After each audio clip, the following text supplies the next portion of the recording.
Doctor Himanta Biswa Sarma জিন্দাবাদ, প্রমোদ বড়ো জিন্দাবাদ, প্রমোদ বড়ো জিন্দাবাদ, অশোক সিংহল নাগরিয়া জিন্দাবাদ, অশোক সিংহল নাগরিয়া জিন্দাবাদ। दिनै उदालगुरि आरो तामुलपुर बे मोननै जिल्लानि UPPL आरो BJPनि ब्लक लेभेल आरो जिल्ला लेभेलनि मावथिफोरखौ लानानै मोनसे सावरायमेल लानाय जादोंमोन आरो बेयाव बेखि फैगौ पार्लियामेन्ट इलेक्सनखौ लानानैनो सावरायनाय जादोंमोन। जिहेतु बे मोननै दला थांनाय बोसोरथाम आसाम आरो बिटिआर ओनसोलाव जथायै सरकार खुंदों, जरखायै खामानि मावबोदों। खिन्थु अब्लाबो सम सम बै ग्रासरुट लेभेलनि वर्कारफोरनि गेजेराव एसे बेले बेजे सोमजियो आरो बे बेले बेजेफ्रा नैबे पार्लियामेन्ट इलेक्सनावहालागै सोलियोब्ला जोंनि इलेक्सननि फिथाइया खोब बारा मोजां जानाय नङा। बेनिखायनो बे बाथ्राखौ साननानैनो जोंनि सेन्ट्रेल आरो डिस्ट्रिक्ट लेभेलहालागै थानाय वर्कारफोरनि गेजेराव जेबो प्रब्लेम गैया, जों गोरोबलायनो खामानि मावो। गासैबो खामानिफोरखौ जों कअपारेटिभलि इउनाइटेडलि खामानि मावनो हायो। खिन्थु ग्रासरुट लेभेलाव एसे बेले बेजे सोमजियो। बेनिखायनो बे जेंनाफोरखौ बोस्रांनायनि नोजोरजों दिनै बे मेलखौ खुंनाय जादों आरो बेहाय जोंनि आसामनि केबिनेट मिनिस्टार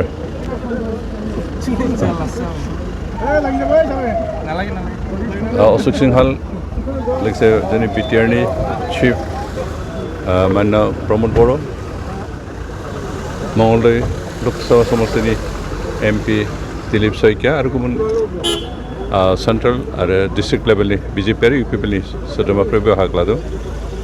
सावरायनाया जोबोद मोजाङै जालांदों आरो फैगौ समनि जि बिसायख'थि बेयाव दासिमहालागै बेखौ क'क्राझार आरो दरं उदालगुरि बे मोननै पार्लियामेन्ट समस्तियाव बबेहाय सोर पार्टिनि बिजाथि जागोन बा सोर बिजाथि जागोन बिनि डिसिसन जायाखैबाबो जों मोननैबो पार्टिया जेराव जायखौनो केन्डिडेट बेनो जाहाथे देरहायो बे बाथ्राखौ लानानै खामानि मावनो होननानै जोंनि मन्त्रि बिथां बिटिआरनि चिफ बिथाङा बोसोन होलांदों आरो जों पार्टि वार्कार हिसाबै पार्टि मावथि हिसाबै BJP आरो UPPL जयेन्टलि जों खामानि मावनानै फैगौ बे बिसायख'थियाव जोंनि उदालगुरिनिफ्राय NDAनि बिजाथि हिसाबै जाय मागोन बिथांखौ देरहानायनि दायित्वखौ जों लानो खामानि मावगोन। जों आसा खालामदों एबार NDAनि सरकारानो जाफिनगोन आरो जोंनि मानब गिदिर नरेन्द्र मदिखौ जों थार्ड टाइमनि थाखाय प्राइम मिनिस्टार हिसाबै मोनगोन। मानोना थांनाय 10 बोसोर बिथाङा जिबायदि भारतआव मोनसे डिसिप्लिन लाबाय, मोनसे जौगाथाय लाबाय, मोनसे खौसेथि लाबाय आरो मोनसे गोलाव समनि नोजोर लानानै बिथाङा खामानि मावनायनि जि खोथा होदों, जों बिथांखौ देरहाहोनो हायोबासो बे सिमांफ्रा गासिबो जाफुंजोबगोन आरो जों लुगैदों जोंनि सिमांफ्रा जाफुंथार। बेनि थाखायनो बिथांखौ जों थार्ड टाइमनि थाखाय प्राइम मिनिस्टार हिसाबै फज'नो हायोबासो बे सिमांफ्रा जाफुंगोन। जों आसा खालामदों जोंनि वार्कारफ्रा दिनै बे जथुम्मा नुजाथिनानै गाव गावनि दायित्वनि गुरुत्वखौ बुजिदों आरो गावनि खामानिफोरखौ गावनि बिबानखौ सिनसियारलि खामानि मावनांगोन जों बुजायदों। आच्छा सार, दिनै समाव जों नुदों BPF दोला 5,000 6,000 बेफोरबायदि जयनि हाबाफारि लादों। UPPL आरो BJP दोलाव जेबो गोहोम गोग्लैयाखै नामा?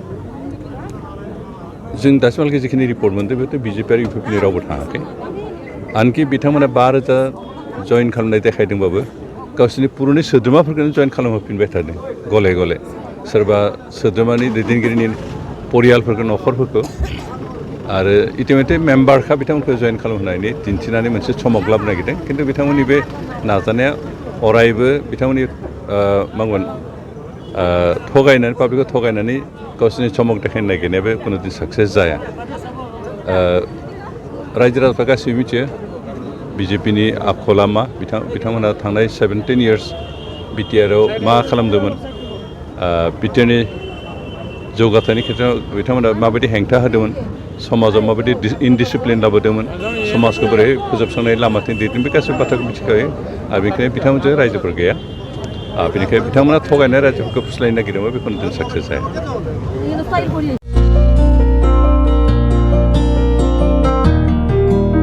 उदालगुरि नोगोरनि संकरदेव मिशन हाई स्कुलनि साखाथियाव थानाय रेगे-रेगां दख'ना गलायाव लफाय, एफ&एफ, महर ब्रेन्ड, बिबार ब्रेन्ड, आर'नाइ ब्रेन्ड, जुरिफान, माथानि बायदि बायदि रोखोमनि दख'ना, आर'नाइ ब्लाउस, फालि आरो बर'नि साबसिन हामसिन आगरनि जिफोरखौ हलसेल आरो रिटेल मोन्नैबो बेसेनाव बायनो हागोन। बेनि थाखाय नोंथाङा 7896313108 एबा 8471820909 जानबुं नाम्बाराव सुलाद लानो हागोन।